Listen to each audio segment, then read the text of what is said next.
গত 6ই মে চারুকলা ভবনে অনুভূতি প্রকাশনের তরফ থেকে প্রকাশ পেল প্রদীপ বোসের লেখা অরণ্যের 3 রাত্রি বইটি।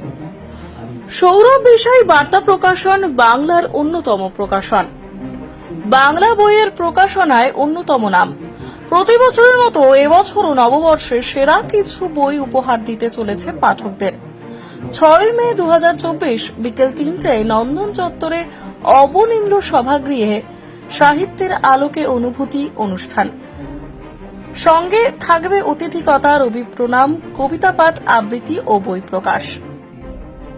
এটি আবেগ অনুভূতি। আমি প্রদীপ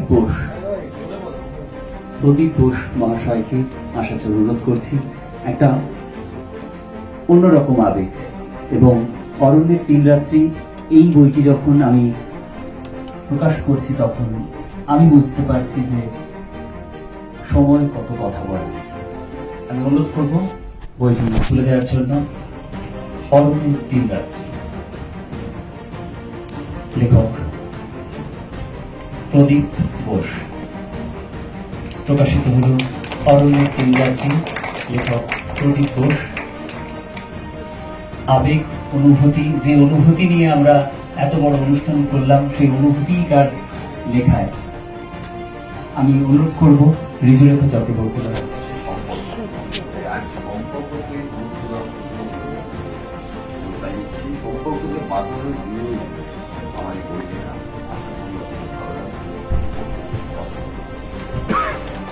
জীবিকার উদ্দেশ্যে গিয়ে আমরা জীবন হারিয়ে ফেলছি, অর্থাৎ সম্পর্ক হারিয়ে ফেলছি। সম্পর্ক অত্যন্ত গুরুত্বপূর্ণ। মানুষের জীবনে জীবিকার থেকেও ইম্পর্টেন্ট হচ্ছে সম্পর্ক। তো আমরা বর্তমানে দেখবেন ডিভোর্স বেড়ে যাচ্ছে, সম্পর্ক ছিন্ন হচ্ছে, আবার একটা নতুন সম্পর্ক বাড়ছে, সেই সম্পর্ক বেশি দিন টেনে রাখা যাচ্ছে না। সম্পর্ক এই বর্তমান জীবনে সম্পর্ককে ধরে রাখাটা অত্যন্ত গুরুত্বপূর্ণ বলে আমার মনে হয়। সেই জন্য আমি সম্পর্ককে যাতে ছিন্ন না হয়। আমরা অনেক সময় অনেক কথা বলতে পারি না, একে অপরকে বলতে পারি না। স্ত্রী স্বামীকে বলতে পারছে না, বা বাবা মাকে বলতে পারছে না, বোন তার ভাইকে বলতে পারছে না। এই যে সম্পর্কগুলোকে, এগুলো খুব গুরুত্বপূর্ণ সম্পর্ক, বাঁধন দরকার, বিশেষ করে স্বামী স্ত্রীর সম্পর্ক বাঁধন দরকার। সেই জন্য সেটা নিয়ে আমার মনে হয় যে কোনো সম্পর্ক ছিন্ন হওয়া উচিত না। হয়তো সুবিধা সবার জীবনে আসে, কিছু সময় কিছু ত্রুটি হয়, কিছু ভুল থাকে, কিন্তু জীবনে থাকতে গেলে, বাঁচতে গেলে আবশ্যিক ভুলও যেমন প্রয়োজন, তেমনি সম্পর্ক ধরে রাখাও প্রয়োজন। সেই নিয়ে আমার নতুন প্রজন্মের উদ্দেশ্যে লেখা, যে যতই সমস্যা থাকুক সম্পর্ক যেন ছিন্ন না হয়। আর প্রকৃতির সঙ্গে সম্পর্কের একটা সম্পর্ক আছে, সেই জন্য এই প্রকৃতিকে নিয়ে আমাদের প্রত্যেকে মানব জীবনের সম্পর্ককে বেঁধে রাখার প্রয়োজন আছে। এটাই আমি সবাইকে উদ্দেশ্য করে বইটা লিখেছি। আপনারা পড়ুন, আশা করি ভালো লাগবে।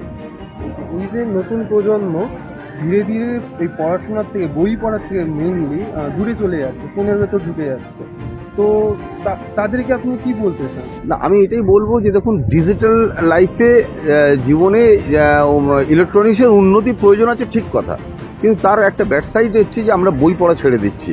যেমন একটা সময় আমরা রেডিও শোনা ছেড়ে দিয়েছিলাম, বিভিন্ন কিছু প্রোগ্রামের মাধ্যমে আমরা আবার আমাদের আগে যে প্রজাতি আছে তারা আমাদের কিন্তু উদ্বুদ্ধ করেছে। আজ রেডিও চলছে, বিভিন্ন রকম চ্যানেল চলছে, এগুলো খুব ভালো লাগছে।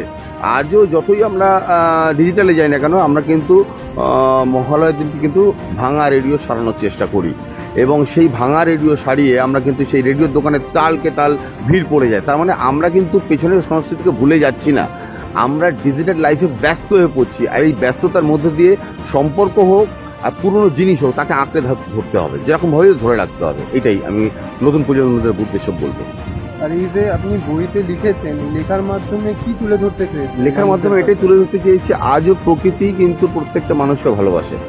তাহলে আমাদের উচিত নয় প্রকৃতিকে ধ্বংস করা, আর এই প্রকৃতি সম্পর্ককে ধরে রাখতে সাহায্য করে। তাই সম্পর্ক এবং প্রকৃতি দুজনের এক মেলবন্ধন রয়েছে। আমরা প্রকৃতিকে যেমন নষ্ট করব না, তাকে ছিন্ন করব না, তেমনি সম্পর্ককেও ছিন্ন করব না। তাহলে আপনি একটা সাধারণ জায়গায় দাঁড়িয়ে, আপনি কোনো একটা সাধারণ মানুষ, আপনি এই বইটা যদি কিনে পড়েন, তাহলে আপনি কোন দিকটা নিয়ে ভাববেন বেশি? সম্পর্ককে নিয়ে ভাববো আগে। তো আপনাকে এটা প্রশ্ন করবো যে আপনি তো নতুন প্রজন্ম, তো এই যে বইয়ের নাম অরণ্যের 3 রাত্রি, তা আপনি নামটা দিয়ে কি মানে রিলেট করতে পারছেন, কি ভাবছেন? প্রকৃতি। আর আপনি কি এই বইটা এখনো পড়েননি? তার মানে এখনো কি পড়েনি, আজকে তো রিলিজ হলো। তো আপনি ইচ্ছুক এই বইটা অবশ্যই ইচ্ছুক। পড়া নিয়ে? উনি একজন অনবদ্য লেখক প্রথমত, আর উনি আমার খুব কাছের একজন মানুষ। ওনার কাছ থেকে শেখার অনেক কিছু আছে, তো অবভিয়াসলি আমার পড়ার ভীষণভাবে ইচ্ছা রইল, আর নিশ্চয়ই ফিডব্যাক তো দেবই, রাইট? আপনি একটু এনার ব্যাপারে কিছু বলুন। বললাম মানে কি বলবো, উনি আমার এতটা ক্লোজ যে ওনাকে আমি কি ডিসক্রাইব করবো। ওনাকে আমি অনেক কাছ থেকে চিনি, অনেক অনেক কিছু দেখেছি, অনেক কিছু শিখেছি ওনার থেকে। উনি আমার থেকে অনেক বয়সে বড়, আমার পিতৃস্থানীয়, আমার বন্ধু স্থানীয়।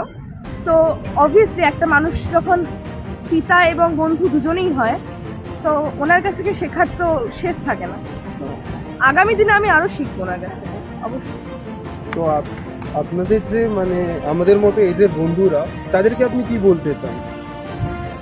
কি বলবো যে এই বই পড়ার অভ্যেসটা আমাদের চলে যাচ্ছে দিনের পর দিন। ইউটিউব, ফেসবুক, ইনস্টাগ্রাম এগুলো দেখে দেখে আমাদের বই পড়ার অভ্যেসটা চলে যাচ্ছে। এখন বই কেনার অভ্যেসটাও চলে যাচ্ছে। তো আজ থেকে 10 বছর আগেও যে বইমেলাতে বা যে কোনো বুক স্টলে বা বুক শপে যে ভিড়টা হতো, সেটা কিন্তু এখন আর হয় না। তো এই প্রজন্মকে আর আগামী প্রজন্মকে এটাই বলতে চাই যে পড়ার অভ্যেসটা যেন হয়।